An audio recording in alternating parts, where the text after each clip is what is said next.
जय भवानी, जय शिवराय।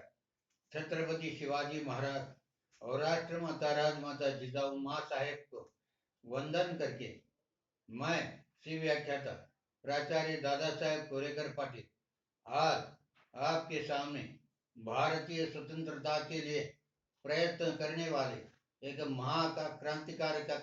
क्रांतिकारक की कथा आपके सामने रखना चाहता हूँ, जिनका नाम है स्वातंत्र्य वीर सावरकर।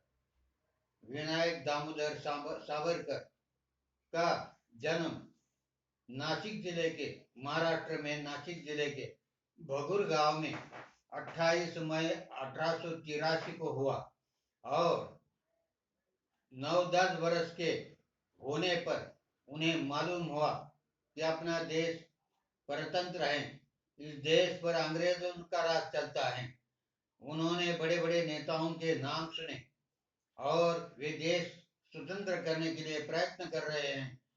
ऐसा जब उन्हें ज्ञात हुआ तो उन्होंने 9 वर्ष की आयु में भगोर के अपने घर में एक प्रतिज्ञा की कि माँ देवी के सामने प्रतिज्ञा की कि माँ, मैं इस देश को स्वतंत्र करने के लिए जी जान से प्रयत्न करूंगा, चाहे मेरी जान चली जाए, लेकिन मेरा देश स्वतंत्र करने पर मैं अटूट रहूंगा। मारिता मारिता मरे तो झुंझुन, इस प्रकार की उन्होंने शपथ ली। और वे तब स्कूल में पढ़ते थे। भगुर में पढ़ने के बाद वे पुणे आए और पुणे के स्कूल से वे 1901 में मैट्रिक पास हो गए। मैट्रिक पास होने के बाद उन्होंने पुणे के एक मशहूर कॉलेज फर्गुसन कॉलेज में प्रवेश लिया और बीए तक उन्होंने पढ़ाई की।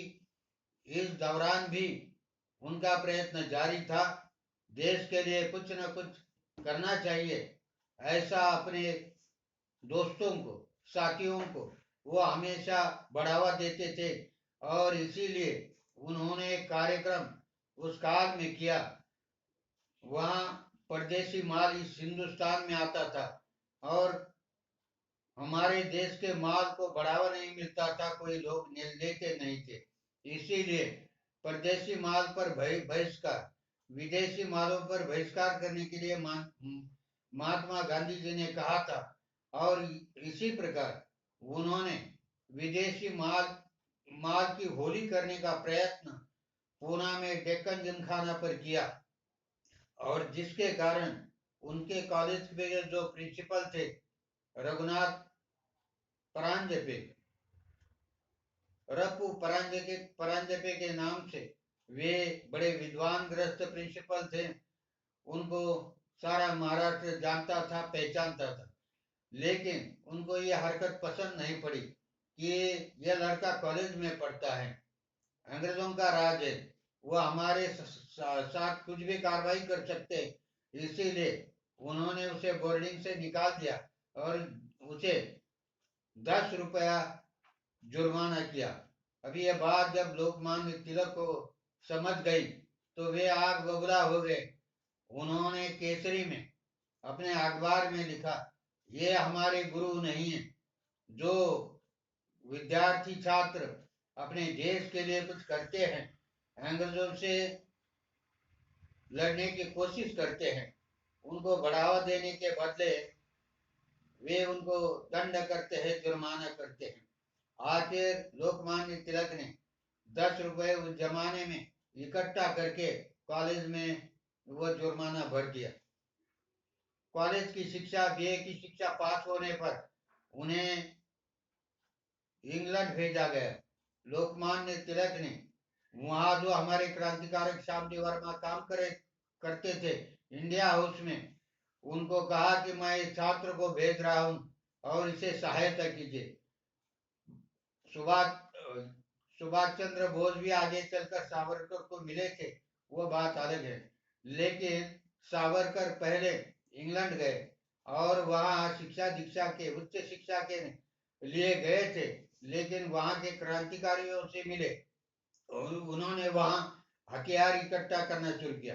उनका कहना था, शांति से अगर देश स्वतंत्र नहीं होगा तो हम संग्राम करेंगे, लड़ेंगे, क्रांति करेंगे और अंग्रेजों को इस देश से निकाल देंगे। और उन्होंने अपना कार्य शुरू किया। उन्होंने हथियार इकट्ठा करने की कोशिश की और भारत के क्रांतिकारियों को वे हथियार भेजते थे। बाद में उन्होंने बम बनाने की कोशिश की और इस प्रकार की तैयारी जब वो कर रहे थे तो इंग्लैंड के पुलिस को यह पता चला और उन्होंने सावरकर को गिरफ्तार करने की कोशिश की, लेकिन उस समय वे फ्रांस चले गए थे। बाद में जब फ्रांस से वे इंग्लैंड आ गए और लंदन आते ही उनको कैद किया गया। कैद करने पर उन्हें जहाज से भारत वे लाना चाहते थे, लेकिन बीच में ही सावरकर ने उनके चुंगल से छुटकारा पा लिया और वे उन्होंने वे सागर में कूद पड़े और तैरकर फ्रांस की किनारे की ओर जाने लगे। लेकिन अंग्रेज पुलिसों ने फिर से उनको पकड़ लिया, कैद किया और फिर भारत लाया गया। भारत लाने पर इन पर मुकदमा चलाया गया। मुकदमा चलाने के बाद उनको सजा हो गई 50 साल की, उम्र कैद 50 साल। अंग्रेज जज ने उनको सजा सुनाई और सजा सुनाते वक्त वे हंस पड़े। अंग्रेज जज ने उनसे कहा कि क्यों हंस पड़े हो? उन्होंने कहा कि आपने मुझे 50 साल की सजा सुनाई है, लेकिन 50 साल आपका राज रहेगा, इस पर मुझे हंसी आ रही है। और इस पर जज भी खामोश हो गए। उसके बाद उनको सजा काटने के लिए अंडमान भेज गया। अंडमान में भारतीय कैदियों को सजा देते थे और वहां जाकर कोलू चलाना पड़ता था। हर प्रकार के कष्ट उन्हें दिए जाते थे। उनको जिस कमरे में रखा गया था वह इतना छोटा था, वे ठीक तौर पर सोते नहीं, ना सो और इस प्रकार उनका हाल अंग्रेज सरकार के ये पुलिस करते थे। उसके बाद 1910 में सजा होने के बाद 1911-21 में उन्हें रंगास्वामी और विठलदास पटेल के सूचना के अनुसार भारत लाया गया। फिर और भारत में आने के बाद वे नासिक में अपने घर में रहे तो उनको समझाया गया कि आप इसके बाद कभी भी राजनीतिक तौर पर कुछ सरकार के आगे झगड़ा नहीं करेंगे और ये नासिक जिला छोड़कर आप कहीं नहीं जाएंगे। सावरकर ने हाँ भरी और उसके बाद उन्होंने स्वतंत्रता से अपना कार्य शुरू किया। इस देश को स्वतंत्र करने के लिए उन्होंने एक संगठन स्थापित किया था, अभिनव भारत संगठन द्वारा अनेकों हजारों क्रांतिकारक तैयार हो गए। उनके बड़े भाई बाबाराव सावरकर वे भी क्रांतिकारक थे। सावरकर और विनायक दामोदर सावरकर और बाबाराव सावरकर दोनों भाइयों ने अपनी पूरी जिंदगी देश के लिए कुर्बान की, अर्पित की और देश के लिए झगड़ते रहे। बाबाराव सावरकर को भी काले पानी की सजा सुनाई गई और सुनाने वाला था कलेक्टर जैक्सन। यह बात जब क्रांतिकारियों को मालूम हुई तो वह गुस्से में आ गए और इन क्रांतिकारियों में एक 20-21 बरस का लड़का था जिसका नाम था अनंत कानेरे। उसने ठान ली कि मैं इस कलेक्टर जैक्सन को ऊपर भेज दूंगा, मार डालूंगा।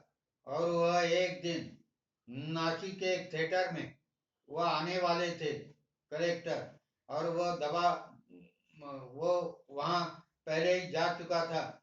जब कलेक्टर साहब अपने मैडम से के साथ आए तो उसने गोलियां दागी और जैक्सन कलेक्टर को खत्म कर दिया।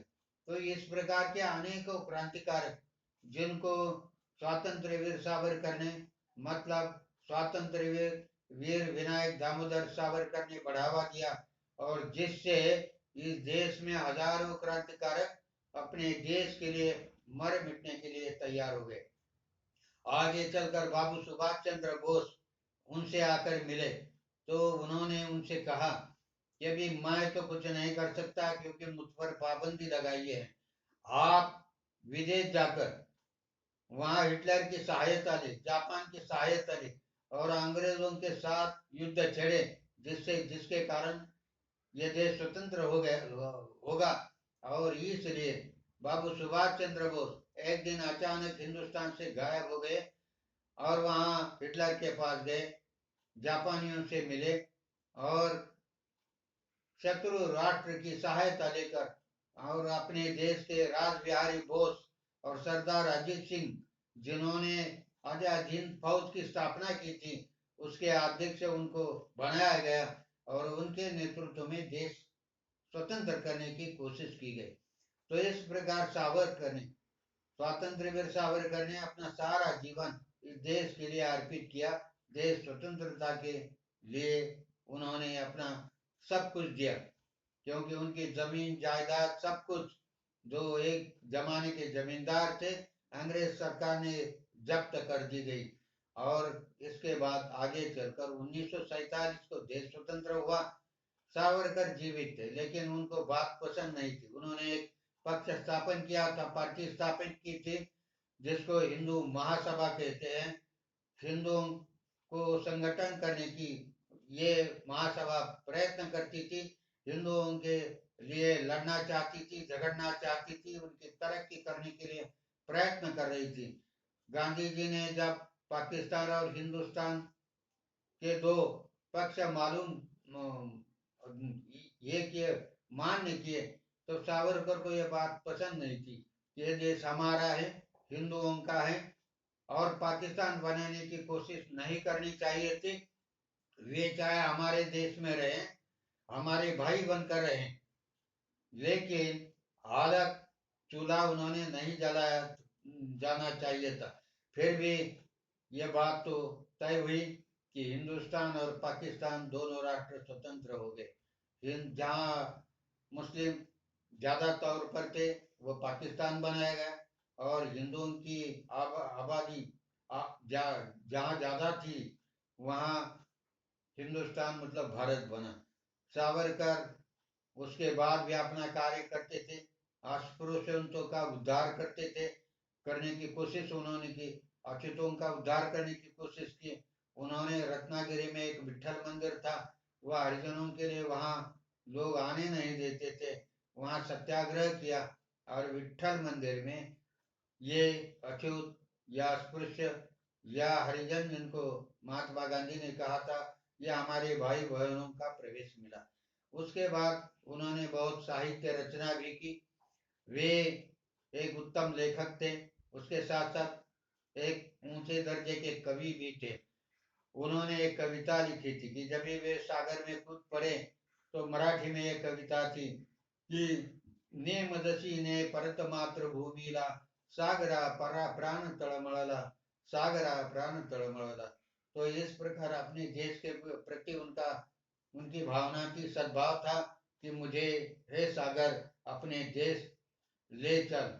और इसके बाद उन्होंने जो कुछ साहित्य लिखा उसने हिंदुत्व, हिंदू पदपादशाही, स्वातंत्र्य समर, जोसेफ मैजनी का चरित्र, काला पानी और उम्र कैद, इस प्रकार की किताबें जो आज मराठी साहित्य में प्रसिद्ध हैं।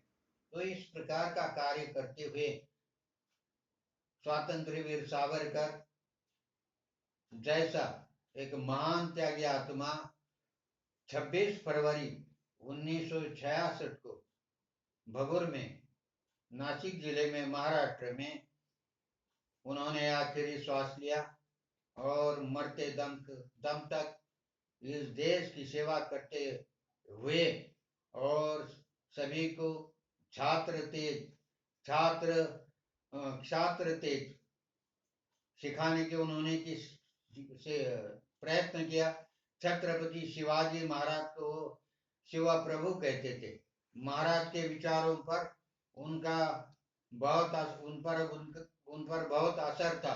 छत्रपति शिवाजी महाराज महाराष्ट्र के और इस देश के लोगों को स्वतंत्रता दे सकते हैं, यह भावना उनके मन में थी और इसीलिए छत्रपति शिवाजी महाराज का चरित्र लोगों के सम्मुख रखने का उन्होंने प्रयत्न किया, जिसका नाम है हिंदू पदपादशाही, जिसमें सभी मराठाओं का चरित्र आता है। छत्रपति शिवाजी महाराज ने मराठा साम्राज्य की नींव डाली और थोरले बाजीराव पेशवे ने इस देश को स्वतंत्र करने का प्रयत्न किया, जहां सारी ओर मराठा राज्य स्थापित किया गया था। फिर भी मराठाओं का अस्त होने के बाद यहाँ अंग्रेज आ गए और इनको निकाल देने की कोशिश और प्रयत्न सावरकर जैसे अनेक क्रांतिकारियों ने किया, जिनका प्रेरणा स्रोत खुद स्वातंत्र्य वीर सावरकर थे। ऐसे महान क्रांतिकारकों को मैं शिव व्याख्याता प्राचार्य दादा साहेब कोरेकर अभिवादन करता हूँ और रुकता हूँ। जय हिंद, जय महाराष्ट्र।